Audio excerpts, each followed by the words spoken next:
მშობლები არ ვაძლევთ ხოლმე შვილებს შეცდომის დაშვების უფლებას. წეგან თქვით ასეთ სიტყვები, რომ თითი თუ არ დაიწვა, არ ეცოდინებათ ცეცხლი რა არის და აქაც მე მგონი ვამლაშებთ აშკარად რა, რომ აი ეს არ გააკეთო, მე გავაკეთებ, ყველაფერს მოკლედ ჩვენ უკეთებთ, თანამედროვე მშობლები ალბათ მით. სამწუხაროდ კიდე გეუბნები, რაც უფრო მოჭერილად ზედმეტად ის აუცილებლად გახეთქავს იმას და რაღაცა ფორმით ან ბავშვობაში ან დიდობაში გამოავლის სადღაც ის რაც არ მიეცი და არაითვეს ახლა ეს ჩემი სიტყვები არ არის ყველა ფსიქოლოგი ამას გეტყვის და ისინი ჩახშული კომპლექსები და ნევროზი აქედან მაგრამ რეალურად ასეა რეალურად ის სიცავის უფლე გზა არის ერთბაშად სცენარის დააკვირდით პატარას დათესავდა შენ რო უცბად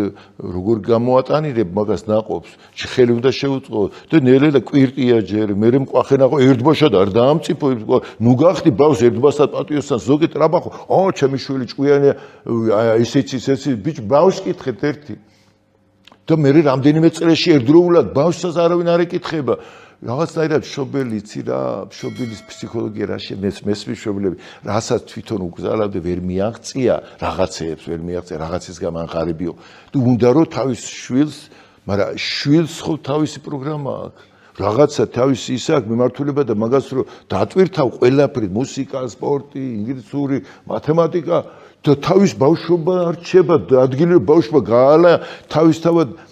არ ვიცი ახლა მე არ ვამბობ რომ არ უნდა ვატაროთ რეჟიმი მაგრამ ცოტა ბავშვსაც ვკითხოთ და უფრო თავისუფლად და ბავშვის მოთხოვნილებაზე მისადე რა უყვარს რას მაინც და მე ჩემი შვილი დოქტორი და გამოვიდა ვიქნებ არ უნდა დოქტორი იქნებ მე თეატრალური მინდა როგორ შეიძლება ეს ზურეკელას მეუბნები რას ამბობ თეატრალობა სიცხილი იყო მაშინ და არა დოქტორი და გამოვიდეს და არ გამოვიდა დოქტორი არ ვიცი კაცი გამოვიდა ჯერ ესეც